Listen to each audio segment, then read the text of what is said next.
Bonsoir à tous, amis voyageurs, soyez les bienvenus. Je suis très heureux de vous retrouver ce soir pour un nouveau voyage virtuel en Italie, à Naples et en Campanie avec Marie-Pascale Jacot. Alors ce soir, j'ai une bonne nouvelle pour vous, puisque l'Italie vient de réouvrir ses frontières aujourd'hui et nous allons pouvoir enfin retourner dans ce pays que nous aimons tant. Mais en attendant, nous vous proposons une dernière escapade virtuelle en Italie et nous aurons bien sûr la joie de nous retrouver physiquement très bientôt. Vous êtes plus de 4000 à nous suivre depuis maintenant 8 semaines, depuis que nous avons lancé ces voyages virtuels. Et au nom de toute l'équipe Pictus Voyage, je souhaite vous remercier du fond du cœur pour votre fidélité, pour votre soutien, pour vos inscriptions nombreuses. Certains d'entre vous se sont inscrits à plus de 20 voyages virtuels et nous manifestent des mots d'attention particuliers régulièrement. Et en cela, nous vous disons un grand merci. Ce soir, nous avons la joie d'accueillir à nouveau Marie-Pascale Jacot, que certains d'entre vous connaissent bien, puisqu'elle a accompagné déjà 2 voyages virtuels en votre compagnie. Et Marie-Pascale Jacot est guide conférencière depuis plus de 30 ans maintenant. Elle est diplômée de l'école du Louvre et elle accompagne régulièrement des groupes en Italie, dans des grandes villes comme Rome, Florence et bien sûr Naples. Ce soir, elle va nous partager sa passion pour l'Italie et je peux vous dire en tout cas qu'elle a vraiment un désir de transmettre qui est débordant. Voilà. Sans plus tarder, je vais lui passer la parole. Juste avant, je souhaitais vous préciser que vous allez pouvoir, au cours de ce voyage virtuel, poser des questions à l'aide du petit module qui s'appelle Q&R et qui se situe au bas de votre écran.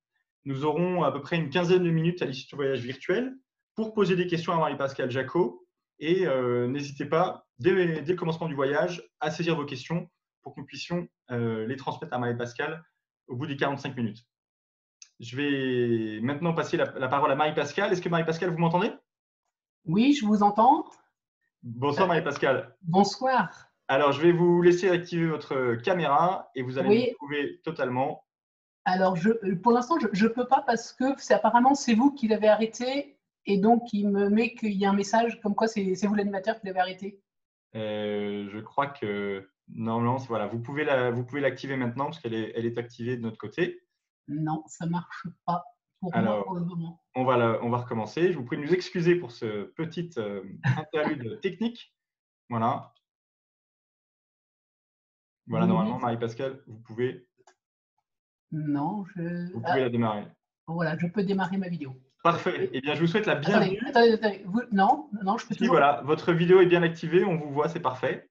D'accord. Voilà, et donc je vous souhaite la bienvenue et je vous Merci. dis bon voyage virtuel à tous et à tout à l'heure.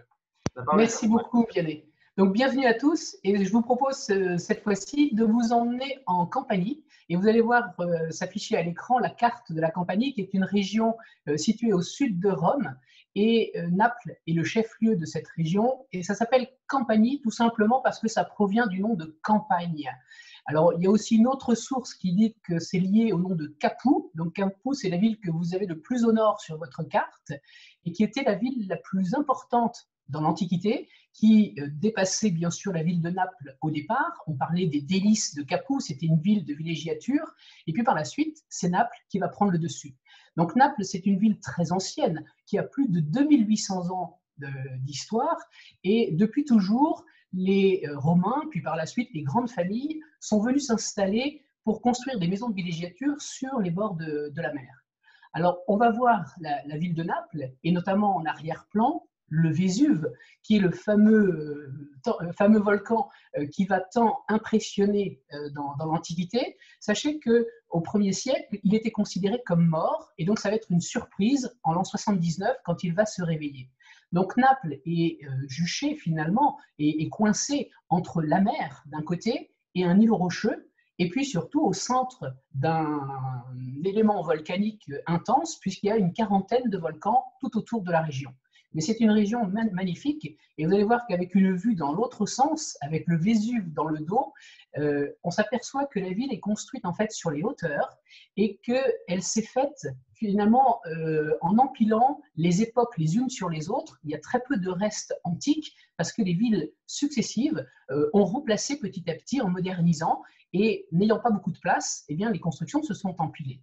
Donc la mer est omniprésente, les couleurs sont riches, Et c'est ce qui fascine à Naples, c'est qu'il y a autant de richesses pour le plaisir des yeux de la nature, par exemple, que pour ceux qui vont être amateurs d'antiquités, de sculptures ou de monuments, notamment baroques.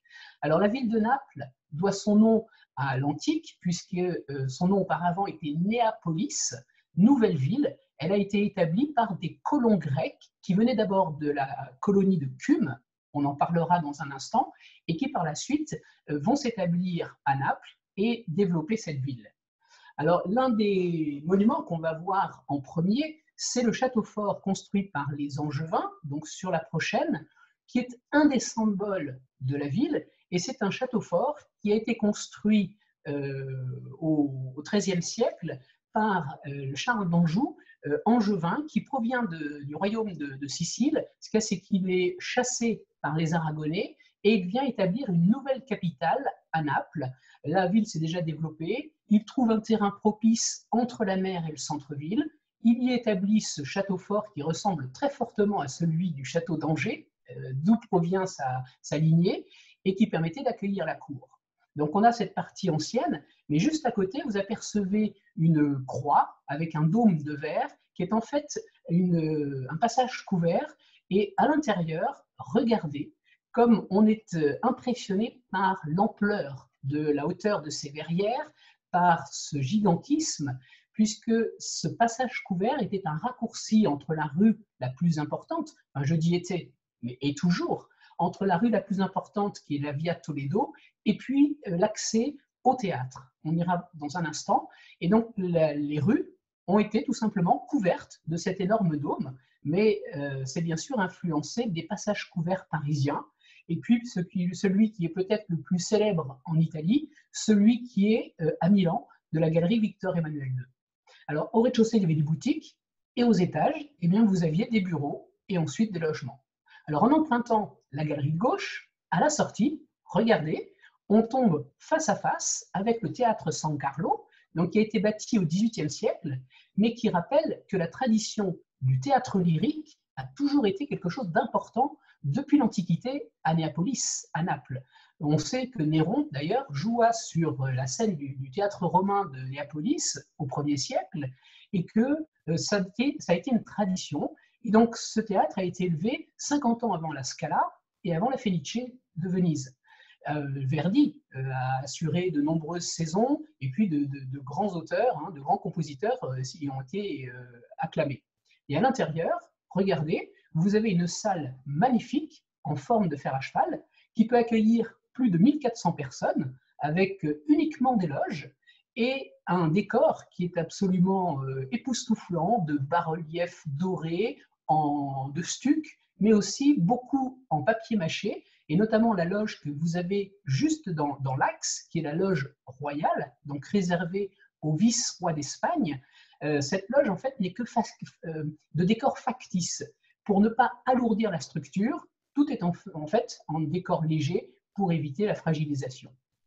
Et juste à côté du Palais Royal, quand on ressort, eh bien, du théâtre, vous avez le Palais Royal. Alors le théâtre que je viens de vous montrer, il se situe dans le soleil, à l'extrême gauche de la photo que vous avez sous les yeux, et devant vous, le Palais Royal, qui avait donc un accès intérieur qui permettait à la cour de pouvoir se rendre directement au théâtre. Ce Palais Royal a été la résidence des vice-rois d'Espagne, et on a au premier étage, d'ailleurs, les appartements du vice-roi qui donnaient sur la place. Et on a un bâtiment qui a été refait à l'époque maniériste, au début du XVIe siècle, dans un style un peu répétitif. Regardez ces travées qui semblent toutes identiques. On ne sait pas trop où est le début, où est la fin, mais ça donne une structure posée et qui va dominer cette place, qui était la place la plus importante, c'est la place du plébiscite. Et quand on se retourne, d'ailleurs, vu d'en haut, vu du haut du Palais Royal, on a une grande vue sur cette arcade qui est un péristyle qui évoque un petit peu celui de la colonnade de Rome, la colonnade de Saint-Pierre, et qui était en fait pour fermer cette place, qui était le lieu de rendez-vous des Napolitains, mais particulièrement le lieu des fêtes populaires, des cérémonies et des parades militaires. Donc on va voir que cet hémicycle, en fait, il a été ajouté au début du XIXe siècle, par Murat, Joachim Murat, à l'époque impériale de Napoléon, qui va être roi de Naples au début du 19e et qui va faire quelques travaux d'embellissement. Alors ça va être éphémère puisqu'en 1815, il est bien sûr chassé. Et c'est là où on s'aperçoit que la ville de Naples a vécu de nombreux changements politiques, bien souvent brutaux et violents, et chaque fois passant au-delà, se reconstruisant, et finalement, ce qui nous reste de Naples aujourd'hui, c'est surtout la Naples baroque. Alors avant d'aller faire un tour justement dans cette Naples baroque, une petite pause au café Gambrinus, qui est l'un des cafés les plus anciens. Il a été fondé en 1860 et il a accueilli de nombreuses personnalités, notamment lors du fameux Grand Tour. Vous savez, au 19e siècle, il était de coutume de passer en Italie plusieurs mois, de faire toutes ces grandes villes, et Naples était la dernière excursion. Et ici, par exemple, eh bien, on terminait son séjour. Et par la suite, ça s'est poursuivi, cette tradition. Et donc Hemingway, Oscar Wilde, plus tard Jean-Paul Sartre, sont venus aussi déguster une pâtisserie qui est une spécialité de Naples et que vous allez avoir sur la prochaine image, qui s'appelle le sfogliatelle. Donc à droite du café, vous avez cette espèce de cône qui est une pâtisserie typique de Campanie. C'est un cône de pâte feuilletée qui ressemble un peu à un coquillage et à base de pâte feuilletée fourrée à la ricotta.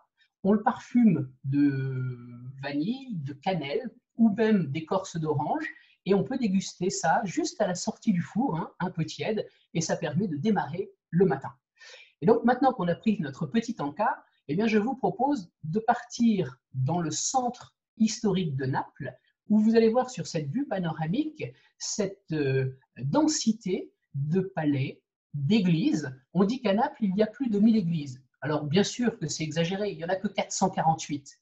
Bien sûr que je plaisante, c'est énorme. 448, même si c'est la troisième ville d'Italie, ça montre que quasiment à chaque coin de rue, vous avez une chapelle, un monastère ou une église.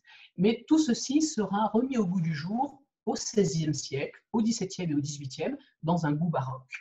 Donc c'est une ville extrêmement peuplée et on est un peu surpris quand on découvre Naples pour la première fois parce que justement elle est agitée. Il y a du bruit, elle est un peu polluée, crasseuse cette ville, mais elle est envoûtante. Et comme Stendhal le disait, pour lui c'est la plus belle ville du monde. Eh bien allons-y, allons voir et regardez notamment cette première église avec une façade extrêmement surprenante. C'est l'église du Gesù Nuovo. C'est une église jésuite, mais qui a été construite sur un ancien palais Renaissance d'un condottiere qui s'appelait San Severino. Et quand les jésuites vont racheter l'énorme emplacement, ils vont garder la façade ancienne en pierre lavique, vous voyez ce ton gris avec des motifs de pointes de diamant. Et par contre, à l'intérieur, eh bien, ils vont construire cette nouvelle église pour la Compagnie de Jésus. Regardez le contraste. À l'intérieur, vous avez un édifice majestueux comportant une seule nef, mais avec des chapelles latérales, et l'ensemble est revêtu d'un décor ornemental baroque, de pilastres corinthiens par chapiteau. On voit des bas-reliefs dorés, vous avez du marbre. On ne sait plus trop où donner de la tête, tellement les décors sont envahissants. Et d'ailleurs, la tête, si on la lève, regardez la coupole qui a été reconstruite au XVIIIe siècle après un tremblement de terre. Regardez cet effet décoratif. On est dans la sumptuosité, on est dans l'ampleur des volumes, mais on ne sait plus trop où s'arrête l'architecture et où commence la sculpture. Tout est mélangé. C'est tout à fait cet effet illusionniste voulu dans le style baroque. Alors, ce qui est assez amusant, c'est que quand on traverse la rue, eh bien, on va découvrir l'église Santa Chiara, qui est juste en face, qui a gardé son style gothique. Donc, c'est l'église Sainte-Claire qui a été construite au début du XIVe siècle par les Angevins, toujours eux, ceux qui avaient construit le Castel Nuovo qu'on avait vu en bas de Naples. Et ici, la nef toute simple, romane, avec des ouvertures quand même de type gothique, va donner une certaine austérité. Mais ce qui est le plus intéressant, je pense, quand vous irez voir Santa Chiara, ce sont les cloîtres qui sont à côté, parce que ce monastère est un monastère double, qui accueillait à la fois des frères mineurs, mais aussi des clarisses. Et dans le cloître des clarisses, il y a eu des travaux au milieu du XVIIIe siècle qui ont été demandés par la mère supérieure pour remodeler ce jardin en quartiers coupés par des allées et ornés de décors de majolique. Donc les colonnes polygonales que vous avez sous les yeux sont entièrement recouvertes de céramique peinte à la main, représentant des motifs végétaux, floraux ou même des paysages, et même les bancs entre les colonnes qui permettaient de se reposer, de prier au calme, ont entièrement été décorés. Alors sur la prochaine, vous allez voir la fontaine, donc qui garde les lions gothiques du précédent cloître, du précédent décor, mais ils ont été réaménagés et vous voyez qu'on est entre nature, majolique, sculpture, et en même temps, il ne faut pas oublier les odeurs, puisque vous aviez des citronniers et vous avez aussi des orangers encore aujourd'hui qui vont donner un petit peu un enivrement de tous les sens. Quittons maintenant le cloître de ces Clarisses et partons dans la ville, et notamment sur la place San Domenico Maggiore, donc Saint-Dominique, donc l'église des Dominicains, qui était une des églises importantes et qui ressemblait un peu à une forteresse. Regardez les créneaux notamment. Vous êtes ici devant l'abside et au XVe siècle, cette église qui déjà avait 200 ans va être aérée de toutes ces constructions qui étaient devant et on va créer une place. Ce qui fait qu'aujourd'hui, c'est assez paradoxal, au lieu de rentrer par la façade, eh bien on rentre par le cœur, par la porte que vous avez sous les yeux. Alors, je vous invite maintenant, non pas à rentrer dans la basilique, mais à faire le tour sur la droite, derrière l'obélisque, pour tomber nez à nez avec la chapelle San Severo. Et ça, c'est absolument époustouflant. C'est une petite chapelle privée qui appartenait à la famille des San Severo, l'une des grandes familles Renaissance, qui, au XVIIIe siècle, va avoir un de ses descendants très excentrique, un peu farfelu, passionné de physique et de chimie et de littérature, mais maçonnique de tendance, et qui va complètement remodeler la scénographie de la chapelle dans un style baroque. Et ce qui m'intéresse, c'est la sculpture que vous avez en bas, au sol. Regardez sur la prochaine, vous allez voir cette sculpture vue de haut. C'est un Christ voilé qui a été sculpté par Giuseppe San Martino, donc on est au milieu du XVIIIe siècle, et regardez cette prouesse technique. Le voile qui recouvre le corps du Christ mort semble adhérer complètement au corps. C'est saisissant de réalisme, à tel point que cette légèreté du voile, notamment au niveau des pieds, nous montre, laisse voir les traces de stigmates sur les plaies du Christ au niveau des pieds et au niveau des mains. Donc ça semble adhérer vraiment, et tout ceci n'a été fait que dans un seul bloc de marbre. Voilà. Alors repartons maintenant à l'assaut de Naples, et là il faut s'arrêter bien sûr au musée archéologique. Ce musée est un des plus beaux musées d'œuvres antiques au monde, puisque c'est là qu'on conserve tous les trésors qui ont été découverts à Pompéi et à Herculanum. Et malgré sa présentation un peu vieillotte, vous allez voir qu'il y a des objets extraordinaires, et notamment l'Hercule Farnèse. Alors il est au repos, notre Hercule, regardez la puissance, regardez la vigueur, la force qu'il dégage, avec cette musculature qui est pourtant au repos.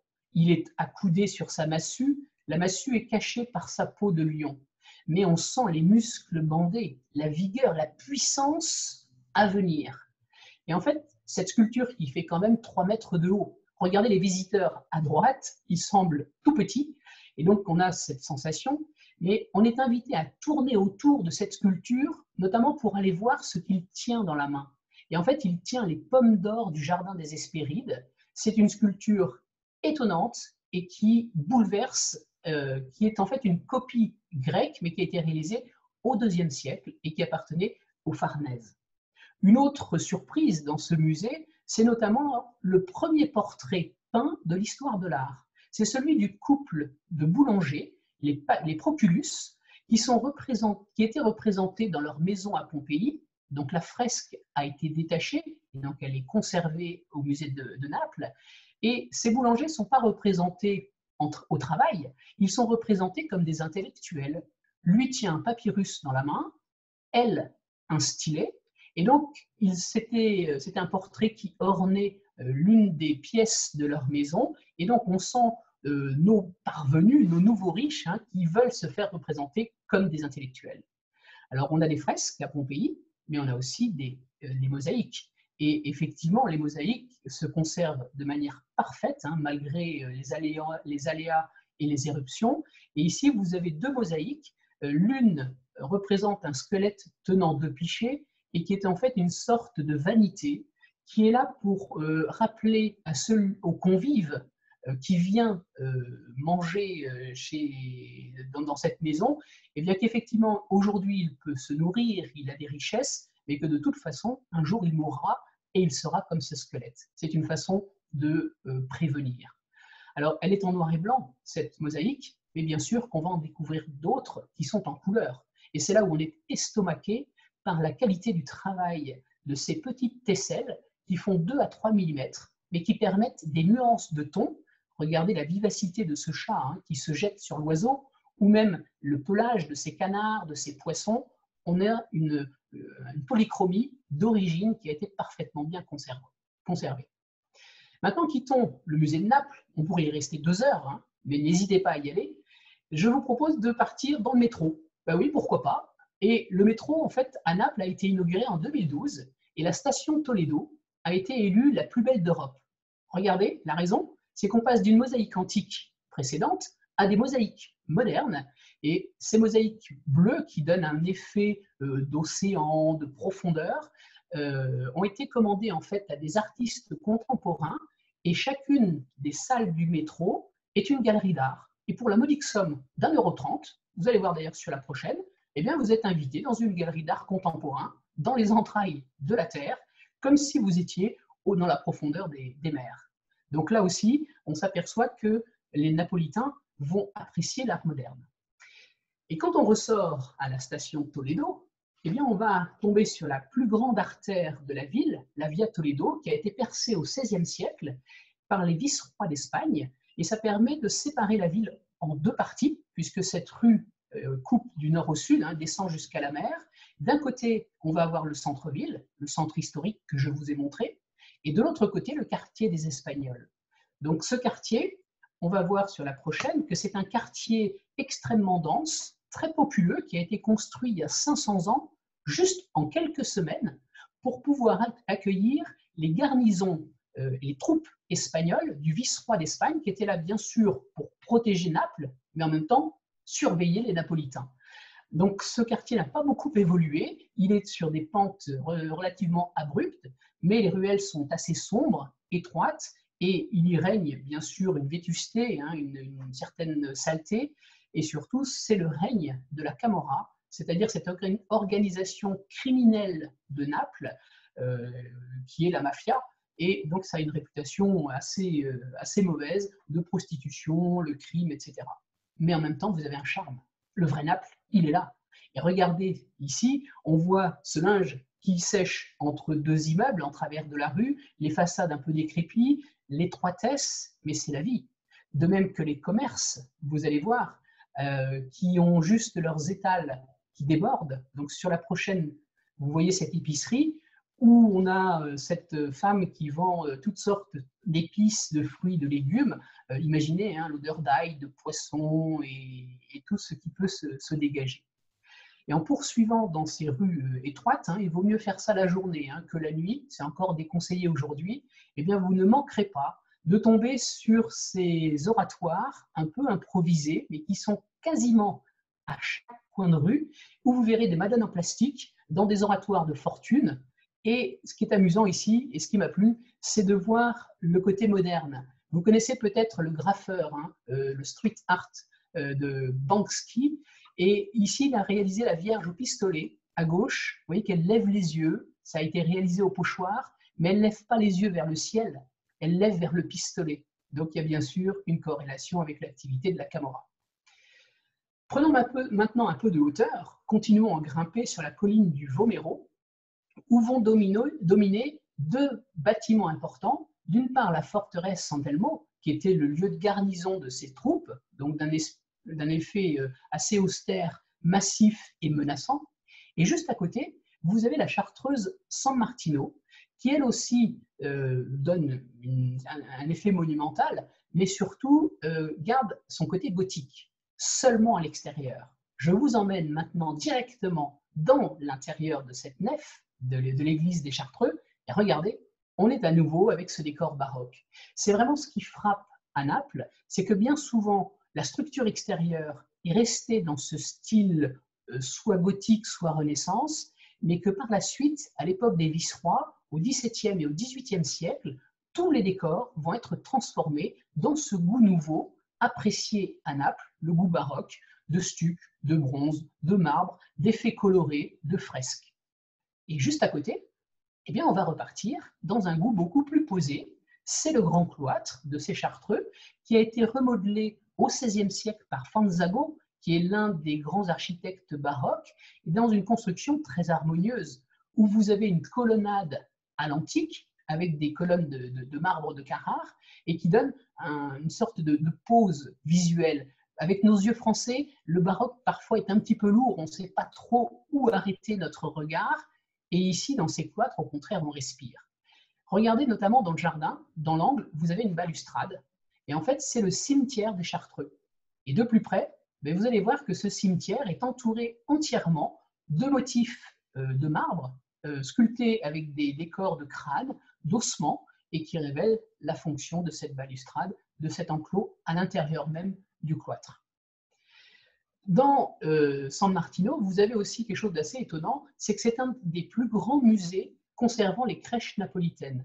Alors ces crèches ont eu un engouement au XVIIIe et au XIXe siècle, c'est vraiment l'âge d'or où toutes les grandes familles de l'aristocratie vont rivaliser pour obtenir la plus grande des crèches. Les santons font entre 25 et 45 cm de hauteur, les têtes sont en terre cuite, les corps sont faits avec une âme en métal, recouvert d'étoffe, et puis on va rivaliser de décors ou de personnages illustrant les différents métiers.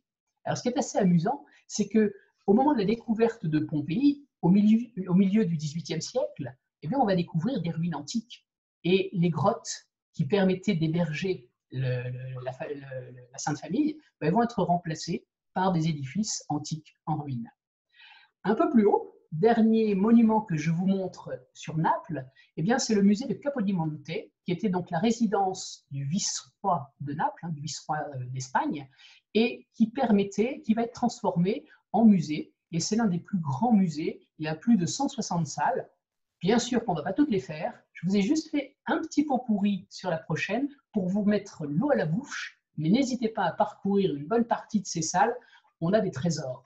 À commencer par Paul III Farnèse, en haut à gauche, qui est entouré de ses neveux et qui a été peint par Raphaël, une Vierge de Botticelli, la flagellation de Caravage, ou même ce Bruegel, c'est la parabole des aveugles. Voilà, donc on a un Naples qui est extrêmement varié, de l'Antiquité jusqu'au baroque, mais maintenant, partons un peu à l'aventure et partons découvrir la Campanie, juste avant un petit baba au rhum, et puis nous poursuivons. Donc le baba au rhum, c'est l'emblème, mais c'est une pâtisserie qui vient de France finalement et qui a été agrémentée de rhum à Naples. Ici, vous avez une vue prise à 8-10 km de Naples, ce sont les champs flégréens. Phlégré, ça vient du grec qui signifie brûlant, et c'est en fait le cœur de tous ces volcans. Il y en a une quarantaine, et c'est une zone extrêmement sismique. Alors il y a une partie qu'on peut voir sur la terre ferme, et puis vous avez de nombreux volcans qui sont encore sous l'eau.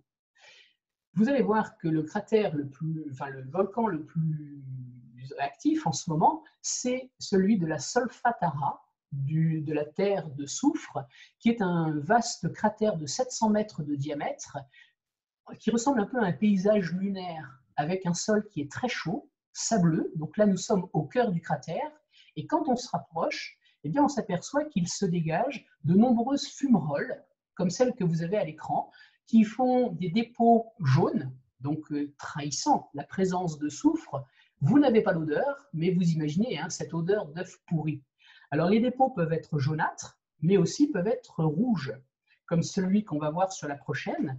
La fumée se dégage environ à 160-200 degrés, et pour les Romains, ces fumées étaient finalement le lieu qui était la localisation du royaume d'Hadès, le dieu de l'enfer. Donc c'est l'entrée mythique des enfers, c'est la porte de l'enfer dans la mythologie grecque et romaine.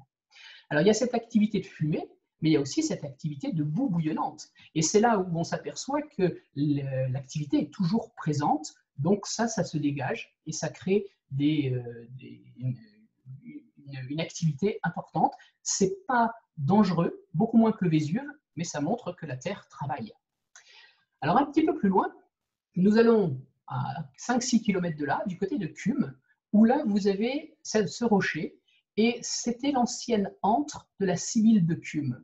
Alors, vous allez voir à l'intérieur de ce rocher, vous avez un immense couloir, un dromos qui fait 130 mètres de long, et qui était le lieu de résidence de cette Sibylle, la femme la plus connue, hein, c'était une prêtresse, et qui, à l'époque, recevait ses dons de la part d'Apollon, et elle avait la capacité de prophétiser et de déchiffrer les volontés et de les traduire auprès des mortels. Donc ce long dromos existe encore, et derrière, vous allez voir un rocher qui était le lieu d'entrée de la Sibylle. D'après Virgile, il disait qu'on entendait des voix hein, par 100 portes, et les voix surgissaient de toutes parts, et effectivement la résonance devait donner cette impression qu'il y avait du monde à l'intérieur, mais elle était unique. Elle aurait vécu 1000 ans, cette Sibylle. Un petit peu plus loin, une vingtaine de kilomètres, je vous emmène à Capoue. Alors Capoue, c'est une ville dans l'Antiquité qui était immense, qui a été un lieu de villégiature important, puisque les Romains de l'élite impériale venaient passer leurs étés à Capoue. Et ce qui montre l'importance de la ville, c'est bien sûr l'amphithéâtre. Vous avez un amphithéâtre qui est très ruiné, mais sa taille pouvait accueillir jusqu'à 37 000 personnes, ce qui montre bien que la ville était certainement beaucoup plus importante pour pouvoir faire vivre ces gladiateurs qui vivaient à l'intérieur. Alors aujourd'hui, les gradins sont très dégradés. Vous allez voir sur la prochaine, ce qu'on appelle la cavea. Ces gradins, il en reste que quelques arcades. Il y en avait 240 à l'origine. Et ce qui est parfaitement conservé, c'est le sous-sol. Et effectivement, regardez, en sous-sol, vous avez des galeries qui permettaient l'écoulement des eaux de pluie ou l'arrivée par aqueduc d'eau saine, mais surtout, on a conservé des pièces voûtées, une quarantaine, qui étaient des cages pour les animaux sauvages qui étaient enfermés avant de monter dans l'arène. Le sol de l'arène, c'est au-dessus des voûtes que vous avez sous les yeux. C'est là que Spartacus, notamment, gladiateur, a fomenté une révolte. Donc c'était un lieu très réputé. Rappelez-vous, hein, Capoue, c'est les délices de Capoue. On parle même de la mollesse de Capoue, tellement les beautés étaient aux alentours magnifiques que les gens puissants et forts en oubliaient leur force et profitaient du bon temps et des plaisirs de cette ville. Juste à côté de Capoue, bien souvent, on oublie d'aller visiter le Mitraeum. Qu'est-ce que c'est qu'un Mitraeum? C'est un temple dédié au dieu solaire perse Mitra, qui est un dieu qui est surtout vénéré dans les garnisons militaires, donc les soldats romains. Donc c'est un culte mystérieux qui était réservé aux initiés et aussi uniquement aux hommes. Et ce qui est exceptionnel ici dans ce Mitraeum, c'est que c'est une pièce souterraine, donc on a cette part d'étrangeté, mais qu'en plus, il est conservé de manière intacte avec sa fresque d'origine. Au fond, on voit Mitra qui est en train d'égorger un taureau blanc. Maintenant, je vous propose de prendre le bateau et éloignons-nous un peu de la côte. À 17 km de Naples, nous arrivons à Capri. Et Capri est une ville, une île magnifique, toute petite, 6 km sur 3, qui n'a que 2 villages, Capri et Anacapri, mais on a une végétation luxuriante. Regardez au premier plan, hein, vous avez un palmier, toutes sortes de végétation. Quand on prend un peu de recul, et notamment par ces rochers, on s'aperçoit du côté vertigineux. Les criques sublimes, les couleurs de l'eau, bleue, verte, voisinent avec les petits villages, et notamment les ruelles, les placettes, les petites maisons, les rues étroites, que vous allez voir sur la prochaine image. Les maisons ont été généralement blanchies à la chaux, et là, la photo, on a réussi à la prendre sans touristes, mais c'est bien sûr là que le bas blesse, c'est que vous avez beaucoup de monde. Sortez un petit peu des Sentiers Battus et vous verrez que Capri est une île merveilleuse, mais il faut un peu éviter le centre. Et alors, il y a même un médecin qui a établi sa maison au 19e siècle et qui a transformé complètement la parcelle de terrain en aménageant un jardin luxuriant, où se côtoient des fontaines, la végétation et surtout les trouées sur cette île, sur la mer, sur ce vert et ce bleu. C'est absolument idyllique. Regardez les vues vertigineuses, hein, je vous en parlais. Sur la prochaine, vous verrez les cyprès, la mer et les rochers. Quel que soit l'endroit où vous êtes, vous avez un point de vue différent sur l'eau et on comprend que Auguste, l'empereur, ou même Tibère, se soit plu dans ses délices à Capri. Alors, pour accéder à Anacapri, donc le village le plus haut, eh bien, auparavant, vous deviez prendre un escalier de plus de 800 marches de haut qui reliait le port à Anacapri. Aujourd'hui, vous pouvez le faire à pied par ces sortes de rampes en épingle à cheveux. Vous pouvez le faire aussi en voiture, hein, des petits taxis. Mais le mieux, bien sûr, c'est de profiter des vues de chaque point de vue et donc de marcher et de profiter de cette lumière exceptionnelle. On en oublie même la présence du Vésuve. Mais maintenant, je vais aborder quand même cette montagne angoissante et qui va se réveiller de manière dramatique en l'an 79. Et encore aujourd'hui, sachez que c'est un volcan en activité. C'est même le volcan européen le plus dangereux en Europe puisqu'il est à tendance explosive. Alors, on y voit deux monts, mais en fait, c'est la même montagne, mais au milieu, vous avez le cratère. Regardez sur la prochaine, vue d'en haut. Donc, ce cratère fait à peu près 400 mètres de diamètre. La colline juste autour, en haut, est bien sûr sans végétation. Par contre, au bas, eh bien, cette terre est plutôt fertile et c'est là que poussent les raisins qui permettent de faire le fameux Lacrima Christi. Alors, en 62, au milieu du 1er siècle, il y a d'abord eu un réveil du volcan par un puissant tremblement de terre. Et puis par la suite, 17 ans plus tard, le 24 août, le volcan se réveille et en 2 jours, il va y avoir 2 phases. D'abord, des fumées hein, qui vont s'élever, des éruptions de gaz, des projections de pierres ponces, et puis ensuite, des nuées ardentes et la coulée de lave. Alors, 2 villes, bien sûr, sont restées dans les mémoires, enfin, dans nos mémoires aujourd'hui depuis le XVIIIe siècle, c'est Herculanum et Pompéi. Herculanum, vous l'avez ici, c'est une ville qui se situait très proche du Vésuve et contrairement à ce qu'on peut penser, cette ville n'a pas été recouverte le premier jour, mais elle a été recouverte le deuxième jour. Le premier jour, ce sont les éjectats de pierres ponces. Et avec le vent, eh bien, ces éjectats vont surtout aller vers Pompéi, qui est à peu près à 10 km. Alors que Herculanum étant plus proche, eh bien, c'est le deuxième jour, au moment des coulées de lave, que la ville va être complètement recouverte. Alors, pour vous donner une petite idée, la photo que vous avez sous les yeux, vous avez des arcades au premier plan. Eh bien, c'était le port. La mer arrivait jusque-là. Avec les coulées de lave, il y a eu un recul du littoral de plus de 400 mètres. Alors, on a pu fouiller, mais la ville avait été ensevelie sous 20 mètres de lave hein, bouillonnante, et donc c'est beaucoup plus dur en séchant, et c'est pour ça qu'il n'y a qu'une partie de la ville qui a été fouillée, et une nouvelle ville s'est implantée en plus sur l'ancienne.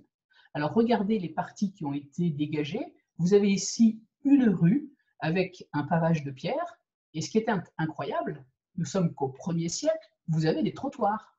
Si je compare à Paris, les trottoirs, ils arrivent au milieu du 19e siècle. Donc déjà, il y avait un certain confort pour le promeneur. Et puis une chose caractéristique qu'on a à Herculanum et pas à Pompéi, c'est qu'il reste du bois. Alors vous allez me dire, mais ça a été calciné. Mais oui, mais ça a été calciné tellement fort que le bois a été carbonisé tout de suite. Et donc on garde des poutres de bois, des escaliers de bois, des étages en torchis. Enfin, c'est pas du torchis, hein, c'est une armature de bois avec un remplissage de pierre. Mais ça, c'est exceptionnel. Et on ne l'a pas à Pompéi. On garde aussi un peu des étoffes. Alors, quand on se promène, eh bien, on va tomber sur des commerces, et notamment ici le Thermopolium. Le Thermopolium, c'est une sorte de taverne qui permettait directement de pouvoir consommer dans la rue, debout, comme un fast-food. Dans les jarres était conservée de la nourriture chaude qui était servie, bien sûr, pour le déjeuner. La coutume était de déjeuner dehors. Alors, on a aussi les thermes, et notamment ici, vous avez sur la prochaine, vous verrez que vous avez les thermes ici, c'est le vestiaire, ce qu'on appelle l'apoditérium. C'est le vestiaire des femmes, puisque les bains étaient séparés entre hommes d'un côté et femmes de l'autre, une séparation vraiment très nette. Et l'apoditérium, le vestiaire, c'est la pièce qui est souvent la plus décorée, parce que c'est la première pièce quand on rentre dans les thermes. Cet apoditérium a gardé sa couverture en voûte en berceau avec des rainures, et surtout son banc de pierre. Les baigneurs s'asseyaient, ôtaient leurs vêtements et les mettaient dans les casiers de bois que vous avez de l'autre côté. Alors, dans la partie des hommes, on a conservé une mosaïque magnifique dans le tépidarium, donc c'est la salle tiède. On a conservé cette mosaïque qui représente Neptune, où vous avez le dieu marin entouré d'un poulpe, d'une seiche, et puis on y voit bien le niveau de l'eau, les baigneurs, et encore une fois des rangements de bois qui ont été conservés. À côté, une autre maison qui est la maison de Neptune et d'Amphitrite, et qui est en fait ici cette pièce, le triclinium d'été. On avait des salles à manger d'été, des salles à manger d'hiver, donc ouvertes ou fermées, et on a gardé le décor de pattes de verre colorées qui donne une idée de la somptuosité de ces maisons. Alors, une autre maison que je vous montre, c'est celle de la clôture en bois carbonisé. Elle a un drôle de nom. Ici, vous êtes dans l'atrium, c'est la pièce d'entrée, mais qui est séparée du vestibule par cette sorte de paravent de bois. C'est le paravent d'origine. Et vous voyez que la coulée de lave a été tellement chaude qu'elle a carbonisé et permis de garder ces éléments exceptionnels qui ont un peu plus de 2000 ans. Alors, faisons une petite pause maintenant, je crois, une petite pause pizza. Bien sûr, une pizza napolitaine, mozza, basilic, ail, origan. Et puis, ensuite, nous repartons. Et cette fois-ci, allons à Oplontis. Oplontis est beaucoup moins connu que les autres maisons, que les autres villes, parce que c'est juste une villa qui a appartenu à Popée, la deuxième femme de Néron.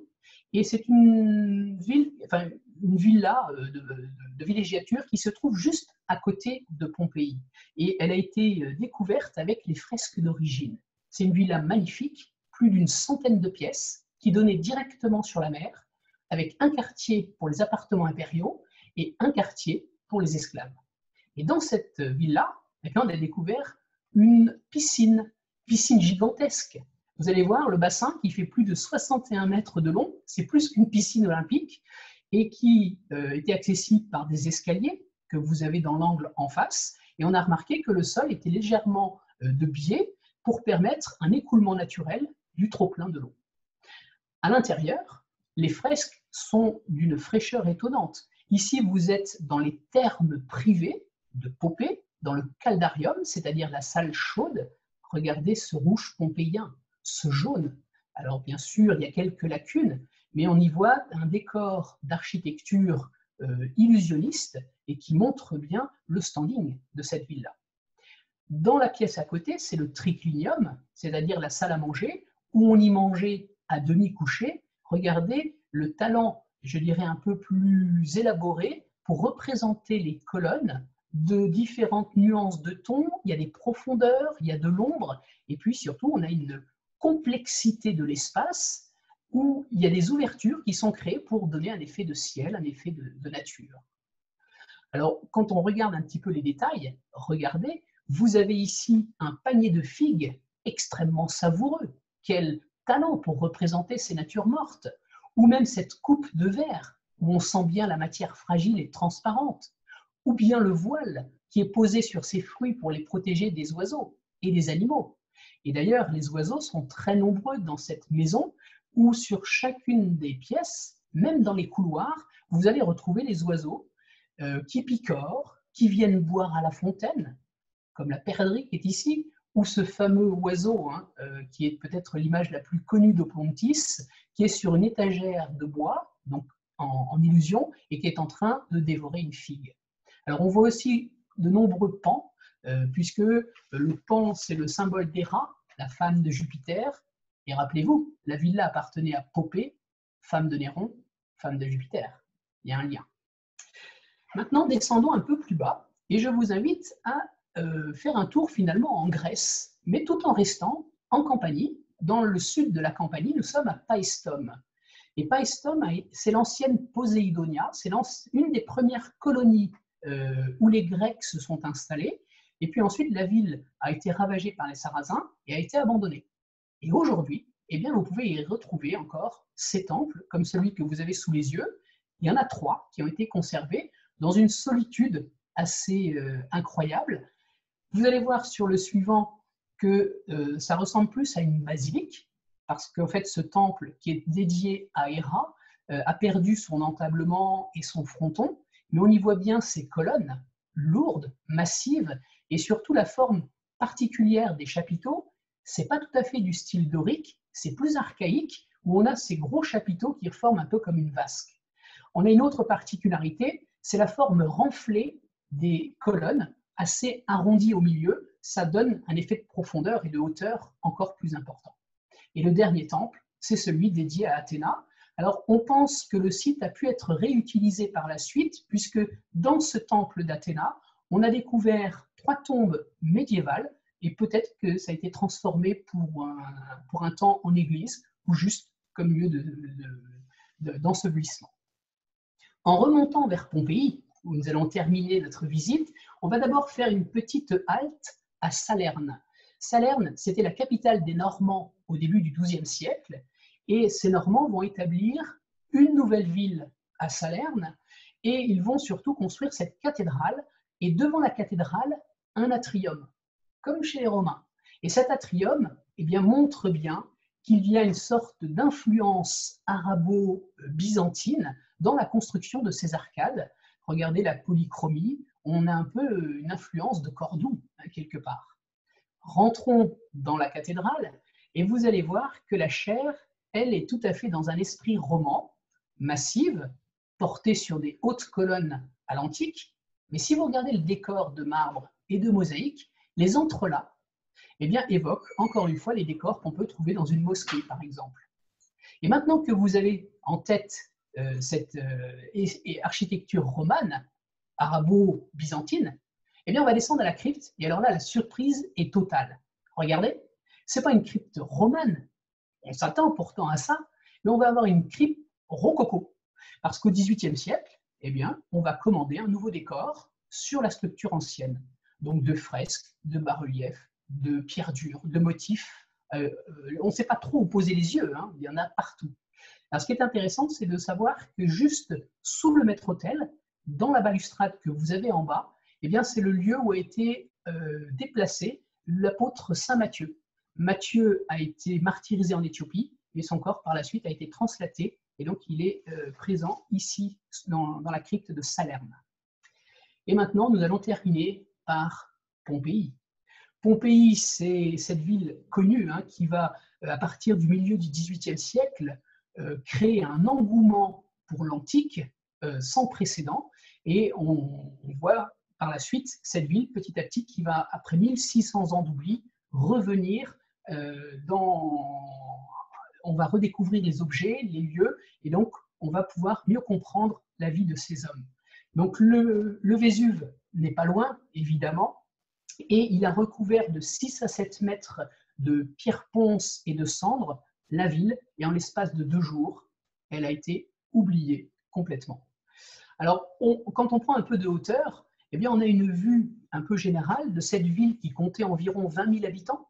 À Herculanum, on avait 4 000 habitants. Ici, c'était une ville plus importante. Et vous avez le forum au premier plan, avec la basilique, le forum lui-même. Alors attention, une basilique, ce n'est pas un lieu de culte, ce n'est pas une église, c'était tout simplement le lieu où on traitait les affaires. Alors bien sûr, comme toute ville romaine, elle a des rues, elle a des forums, elle va avoir aussi des thermes. Regardez les rues, avec un réseau de rues qui généralement se coupaient à un angle droit. Vous aviez des communications très rapides qui pouvaient s'effectuer d'un centre à l'autre, et puis toujours les dallages de pierre, les trottoirs, le passage piéton. Et vous voyez que les traces des chariots ont quand même marqué énormément les passages entre ces pierres. Alors, on va retrouver les thermes. Ici, c'est les thermes de Stabi que je vous montre. Donc, cet établissement de bain qui était réservé pour les femmes d'un côté et pour les hommes de l'autre. Ici, vous avez le vestibule et l'apoditérium avec les fameux casiers pour pouvoir ranger les affaires.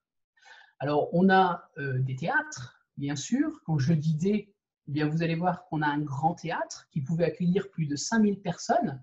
Il manque une grande partie des gradins et puis, bien sûr, le mur de scène. Mais c'est là que les comédies et les tragédies étaient jouées.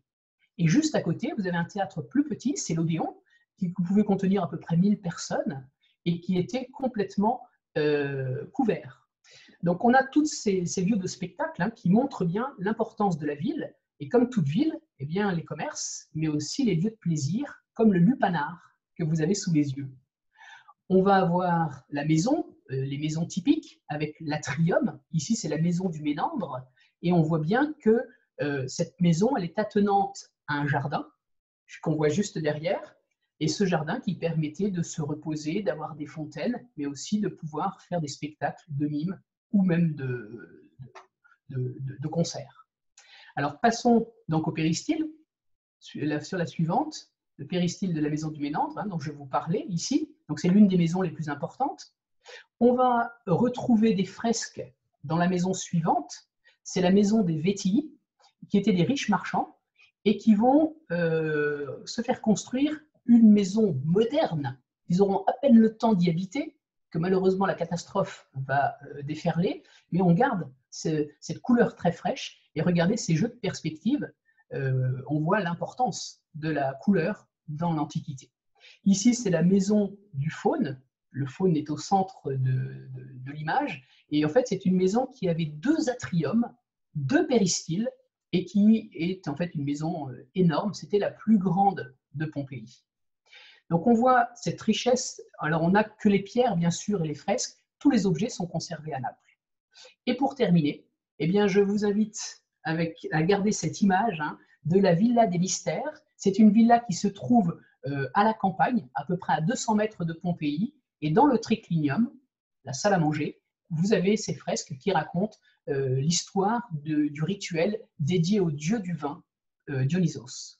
Voilà. Donc on est complètement émerveillé devant cette fraîcheur du rouge pompéien, de ses couleurs et de cette vie à l'antique qui vraiment devait être une vie agréable pour une partie de la population et qui donne envie d'en savoir plus et de découvrir cette région extraordinaire. Voilà, Vianney, je vous rends la parole.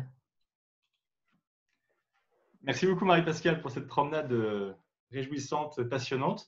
C'est maintenant le temps des questions. Si vous souhaitez poser des questions à Marie-Pascale Jacot, voilà, vous pouvez prendre votre clavier qui se situe au bas de votre, pardon, le petit module qui se situe au bas de votre écran, qui s'appelle Q&R, et nous allons prendre une quinzaine de minutes pour pouvoir poser des questions à Marie-Pascale. Donc, n'hésitez pas à lui poser des questions dès à présent, et ce sera une joie de vous répondre. Je vais aller chercher les premières questions qui vont arriver. Alors, nous avons Nicole qui nous demande pourquoi cette présence angevine à Naples. Parce qu'en fait, ils viennent de Sicile, les Angevins, et donc c'est par Charles d'Anjou. Ils étaient d'abord rois de Sicile, et puis ils vont être chassés par les Aragonais, et ils vont donc remonter la côte nord, la côte de la Campanie, et ils vont établir une nouvelle capitale à Naples. Ils sont chassés de Sicile. Une question de Claude. Merci beaucoup Marie-Pascale pour cette conférence passionnante. Combien de morts à Pompéi? Difficile de l'estimer. Aujourd'hui, on pense à peu près on a retrouvé 1300 cadavres entre Herculanum et Pompéi, mais on pense à peut-être 5 à 6 000 personnes. Herculanum étant sur la mer, beaucoup de gens ont pu fuir par l'eau. Par contre, Pompéi, il y avait un canal qui permettait de rejoindre la mer, et donc en fait, ils ont été pris au piège. Alors, il y a eu des signes annonciateurs. Certains ont pu quitter Pompéi, mais d'autres sont restés, ont voulu garder leurs trésors, leurs biens, etc., n'ont pas cru à un réveil du volcan. Et donc, voilà, peut-être 5 à 6 000 personnes, mais c'est difficile. Il n'y a qu'un seul témoin qui soit fiable, c'est Pline le Jeune, qui va assister à l'éruption à 35 km de là, à Misène. et il va décrire exactement tous les phénomènes. Et aujourd'hui encore, c'est très fiable. Par contre, on ne peut pas savoir exactement les pertes. Nous avons une question de Marie-Odile Ducrot qui demande où en est la lecture des volumens retrouvés dans une villa.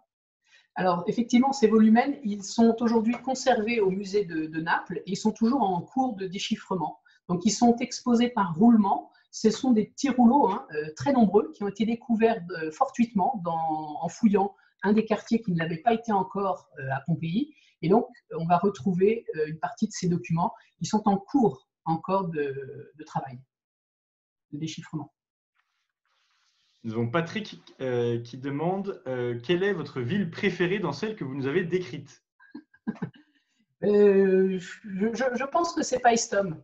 Il y a quelque chose d'étonnant à Paestum, c'est le sentiment que le temps s'est arrêté. On a ces 3 temples qui dominent la campagne et on imagine tellement la vie merveilleuse qu'il devait y avoir autour. On a perdu tellement de choses, mais ça donne un sentiment de mélancolie et en même temps, on se sent tout petit face à cette civilisation ancienne. Nous avons Nicole qui demande si vous pouvez, Marie-Pascale, redonner le nom de l'église au mur gris en pointe diamant à Naples et l'église où se trouve le Christ voilé, également à Naples. D'accord. Donc, l'église en pointe de diamant, c'est l'église des Jésuites, c'est le Gesù Nuovo. Et l'autre église où vous avez le Christ voilé, c'est San Severo, la chapelle San Severo. Il faut réserver, c'est une toute petite chapelle, on ne peut pas être très nombreux à la fois. Mais maintenant, avec le confinement, je crois qu'on s'habitue. Une question de Pierre qui demande Marie-Pascale, pouvez-vous dire quelques mots de plus sur la révolte menée par Spartacus? Spartacus est donc un Thrace qui vient des Balkans, qui est certainement issu d'une famille aristocratique, et puis qui va être en guerre contre Rome. Il va être emprisonné, ce sera un esclave. Et vu sa force, en fait, il va devenir gladiateur.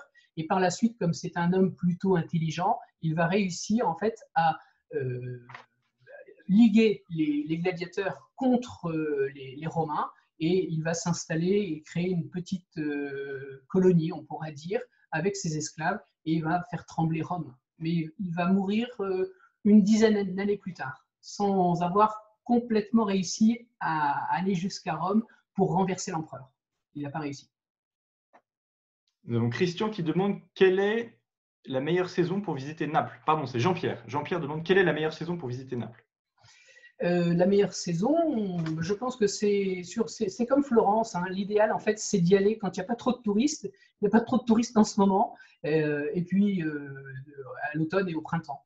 On peut y aller l'été, il fait chaud. Si on aime la chaleur, il n'y a pas de problème. Mais l'automne et le printemps, ça me paraît mieux. Albéric de Lavernay demande quand Naples a-t-elle perdu son indépendance?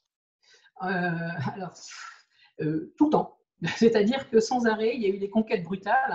Une fois, ça va être les Sarrasins, puis ensuite, ça va être les Normands, ça va être les Angevins, ça va être les vice-rois d'Espagne. Mais en fait, elle perd clairement son indépendance en 1860, au moment du plébiscite, donc qui va relier cette mosaïque d'États qui était l'Italie, et par vote, tout simplement, ils vont créer une réunion d'États et ils vont former l'Italie, le royaume d'Italie. 1860. Alors, Christian demande l'île de Capri a-t-elle toujours été uniquement un lieu de villégiature?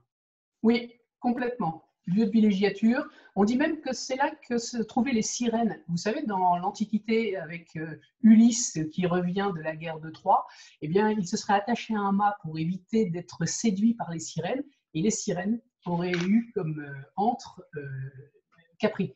Et puis, oui, ça a toujours été une zone de villégiature, même si Tibère va passer les 20 dernières années de sa vie, non pas à Rome, il a peur des assassinats, et il passe la fin de sa vie à Capri. Alors, je vais prendre une autre question. Nous avons Jean-Paul qui demande... alors, Jean-Paul, peut-être que vous pouvez préciser votre question sur San Gennaro. Voilà, votre question n'est pas encore a priori totalement posée. Vous avez commencé à la poser. Nous avons une question de Christiane qui demande si vous pouvez redire quelques mots sur le monastère l'église Santa Chiara.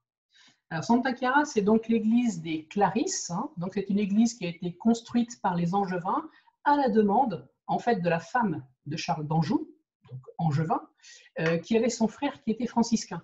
Et donc, c'est pour ça qu'il va y avoir un couvent qui va s'établir, mais il y aura d'un côté les Clarisses et de l'autre côté les frères mineurs, les frères. Et donc, il y aura deux monastères, finalement, côte à côte, avec des cloîtres différents. Il reste plus grand-chose, en fait, de celui des franciscains, mais il reste celui des Clarisses, avec les majoliques, vous vous souvenez? Nicole demande s'il y a toujours une présence des Chartreux dans le cloître. Je ne crois pas. J'en suis pas sûr, mais je ne crois pas. Je crois qu'on visite tous les espaces quand on est touriste, donc je pense qu'il n'y a plus de Chartreux, plus de moines. Alors, Jean-Paul a reposé sa question en demandant pourquoi visiter Naples sans parler de San Gennaro. Ah oui, c'est vrai. Et parce qu'il faut faire des choix. Et donc, je ne peux pas partir dans toutes les directions, malheureusement. Très bien. Bon, il nous reste encore 5 minutes. N'hésitez pas à continuer à poser vos questions si vous en avez. Ce sera avec plaisir que Marie-Pascale y répondra. Voilà. Donc, c'est une ville qui est assez étonnante. Et je ne sais pas si certains étaient présents pour la conférence que j'avais faite sur Florence, pour le voyage à Florence. En fait, c'est une ville qui est beaucoup plus diverse que Florence, qui est vraiment axée sur la Renaissance et le XVIIe un petit peu. Alors que Naples, eh bien, tout le monde va pouvoir y trouver son compte. Les amoureux de nature, comme les amoureux d'histoire, d'antique et de baroque, ou même de moderne. C'est ça qui est fascinant et varié. On s'y perd un peu dans l'histoire, et bien sûr dans l'évolution politique de la ville, mais en même temps c'est fascinant comme ville et comme richesse. Hein. C'est vraiment l'une des cités les plus anciennes d'Europe. Elle a plus de 2800 ans, 28 siècles, hein. C'est quasiment l'une des rares. Donc Thierry qui demande quand est-ce que Naples a été inscrite au patrimoine mondial de l'UNESCO. C'est une bonne question, je pense dans les années 2000. Fin des années 90, début des années 2000. Et le centre-ville, effectivement, c'est le plus grand centre-ville classé au patrimoine mondial de l'humanité dans le monde. Nous avons Paul qui demande si vous pouvez redonner le chiffre du nombre de places dans l'amphithéâtre de Capoue. 37 000 personnes. 80 000 au Stade de France. Alors, nous avons une question de Virginie qui dit « Vous dites que Pompéi a été redécouverte au XVIIIe siècle. Pourquoi si tard? Merci pour cette magnifique découverte de Naples. » Alors, c'est vrai que Pompéi a commencé à être fouillé en 1738. Par contre, au début du XVIIe siècle, il y avait déjà eu un canal qui avait été percé. On voulait percer, hein, on ne savait pas du tout que la ville était présente. Et on va tomber fortuitement sur certaines maisons. Mais ce cas, c'est qu'on ne va pas fouiller. On va reboucher, on va juste faire le canal.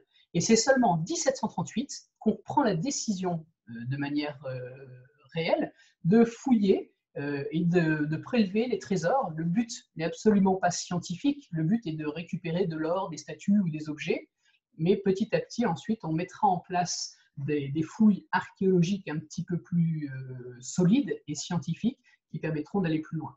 Donc, on est au courant au XVIIe siècle qu'il y a une ville qui existe, mais on commence à la fouiller seulement en 1738. Et Herculanum, ça sera 10 ans plus tard. Alors, nous avons une personne sous le pseudo Acer qui demande « Pourquoi avez-vous par 2 fois au moins cité les dieux gréco-romains antiques sous leur nom grec plutôt que leur nom romain ?» Pardon, parce que ça sort tout seul. Mais c'est vrai que ça serait plutôt sur le nom romain. Et encore, c'est une ville, Néapolis, hein, c'est une ville qui vient de Grèce. Donc les deux seraient valables. Très bien. Nous avons une question de Bernard. N'y a-t-il pas un risque de laisser le musée archéologique avec le risque du seul Vésuve? Alors, je ne suis pas sûr de bien comprendre votre question. Bernard, est-ce que vous pouvez peut-être la reposer? Une question de Marie, une remarque plutôt, qui dit selon les dernières recherches, l'éruption du Vésuve aurait eu lieu en automne 79. Oui, je m'attendais à cette question. Donc effectivement, c'est les dernières recherches. Hein. Pendant très longtemps, on a toujours dit que c'était le 24 août, le déclenché. Qu'aujourd'hui, on s'aperçoit que par rapport au reste qu'on peut trouver dans certaines amphores, on s'aperçoit qu'il y avait des raisins ou des fruits qui ne pouvaient être que mûrs un peu plus tard. Enfin, on a fait des corrélations Et effectivement, aujourd'hui, on parle plutôt d'une éruption qui aurait eu lieu 2 mois plus tard. Mais ce n'est pas encore sorti de manière scientifique. Donc on reste sur la date du 24 août, mais c'est possible que ça soit retardé de 2 mois et que c'était plutôt à l'automne et pas à la fin de l'été. Alors oui, Bernard repose sa question. Le risque d'éruption du Vésuve pourrait-il endommager le musée? Alors, ce qui serait très embêtant, c'est le tremblement de terre. Alors, il faut savoir qu'il y a quand même 700 secousses telluriques par an, en permanence, que la dernière éruption du Vésuve a eu lieu en 1944 et qu'en gros, il y en a une tous les 100-110 ans. Pour vous donner une idée, en 1979, donc on pensait que le volcan était complètement mort, éteint, il ne s'était pas réveillé depuis très longtemps, depuis mémoire de longtemps. Ce qu'il y a, c'est que depuis l'an 79, il y a eu 16 éruptions. Donc la dernière est en 1944, le sol continue à bouger, donc bien sûr qu'il est sous haute surveillance, ce Vésuve, mais qu'il peut se réveiller. Alors la coulée de lave la coulée de lave ne sera pas un danger pour Naples, et encore moins pour le musée archéologique parce qu'il est en hauteur. Donc ce qui va être embêtant, c'est le tremblement de terre, ou les tremblements de terre avant ou après. Et puis ce qui peut être embêtant, c'est en fonction des vents, eh bien, les éjectats de Pierre Ponce, là, en 79, avec le vent, c'est parti du côté de Pompéi, mais la prochaine fois, peut-être que ça sera du côté de Naples, et là, ça pourrait être embêtant. Mais pas seulement le musée, ça sera la ville entière. Nous avons une question de Christine. Pouvez-vous dire quelques mots sur la mafia à Naples? Non, pas grand-chose. En fait, je la connais pas bien, mais c'est la Camorra, hein, donc qui est là depuis longtemps. Ce sont des familles qui vont tenir complètement le quartier et qui vont instaurer une terreur. Alors en même temps, il y a une façon de faire vivre une partie des habitants. C'est pour ça que c'est compliqué finalement de lutter contre la Camorra, parce qu'elle a une action sociale, comme beaucoup d'organisations mafieuses d'ailleurs. Et puis, il y a une grosse partie de son activité qui est nocive, et la police a de gros soucis pour lutter contre. Très bien. Eh bien, je crois que Marie-Pascale, nous avons fini avec les questions. Peut-être que vous voulez dire un petit mot de conclusion. Mais merci beaucoup en tout cas de m'avoir suivi, et puis j'espère à une autre fois, si jamais Ictus propose ce genre de voyage, ou si vous voulez venir en Italie à l'automne ou au Cambodge, et je pense que Vianney, vous allez en parler. Exactement. Mais Marie-Pascale, un grand merci pour voilà, cette belle promenade. C'est toujours un plaisir de partir en voyage virtuel avec vous, et j'espère que nos amis voyageurs auront l'audace de s'inscrire pour un prochain voyage avec vous. Et justement, je vais prendre quelques instants pour vous partager mon écran et vous montrer les voyages que nous proposons et qui sont possibles avec Marie-Pascale Jacot. Je vous partage mon écran tout de suite. Vous voyez que Marie-Pascale Jacot va accompagner un voyage en Toscane du 12 au 18 octobre prochain. N'hésitez pas à vous inscrire dès maintenant. Comme je le disais en introduction, l'Italie vient de rouvrir ses frontières. Marie-Pascale Jacot accompagnera également un voyage au Cambodge du 11 au 22 novembre pour découvrir les beautés du royaume Khmer. Je vous propose de regarder également quelques instants nos prochains voyages réels, puisque maintenant que le déconfinement a eu lieu, nous pouvons repartir à plus de 100 km de chez nous pour voyager en France et dès cet été. Nous vous proposons plusieurs marches spirituelles qui font partie de notre ADN, notamment dans le désert d'Écosse pour reprendre le souffle avec François Mollier, que certains d'entre vous connaissent bien, soit du 6 au 11 juillet, soit du 24 au 29 août. François Mollier également accompagnera une marche spirituelle en Bretagne sur le thème chemin de vie, et vous parcourrez les caps d'Erquy, les caps Fréhel, voilà, dans des environnements grandioses. Olivier Darras accompagnera une marche sur le chemin de Saint-Jacques-de-Compostelle sur le thème détox digital du 21 au 27 septembre. Enfin, Rénal Sécher, qui a accompagné plusieurs voyages virtuels avec nous ces dernières semaines, accompagnera un voyage en Vendée pour les grands-parents et petits-enfants du 2 au 5 juillet et du 3 au 6 septembre. En ce qui concerne la programmation de nos prochains voyages virtuels, je vais vous en parler de 4. Dès mardi prochain, nous continuons avec Rénal Sessière justement sur les traces de Sainte-Jeanne d'Arc à 18 h. Le lendemain, le mercredi 10 juin, Christian Monjou nous emmènera pour une conférence passionnante pour nous montrer des images de l'Ascension et de la Pentecôte. Jeudi 11 juin, Tigran Yegavian, qui est journaliste et arménien, nous emmènera en Arménie pour découvrir ce berceau du christianisme. Et enfin, jeudi 18 juin, Marc Fromager, l'ancien directeur de l'aide à l'Église en détresse, nous propose un voyage virtuel en Irak pour découvrir des trésors cachés au cœur de la guerre. Je vous remercie beaucoup de nous avoir suivis ce soir en compagnie de Marie-Pascale Jacot. J'espère que vous avez passé un agréable moment en sa compagnie. J'espère vous retrouver très prochainement, dès la semaine prochaine, pour nos prochains voyages virtuels. Vous avez noté que l'organisation était passée en fin de journée pour la diffusion de ces voyages, à 18h principalement. Voilà, n'hésitez pas à vous inscrire sur le site ictusvoyage.com dans la rubrique Voyages virtuels et bien sûr à vous inscrire sur tous les voyages que nous avons programmés pour le second semestre. Dès maintenant, dès cet été, nous encourageons à venir voyager avec nous. Un grand merci de nous avoir suivis ce soir. Merci encore pour votre fidélité. Vous êtes vraiment un de nos moteurs. Nous avons de nombreux mots d'encouragement quotidiennement et voilà, c'est un vrai plaisir de pouvoir correspondre avec vous, que ce soit par téléphone ou par email. Et bien sûr, nous attendons la joie de vous revoir sur le terrain parmi nous. Un grand merci et à très bientôt.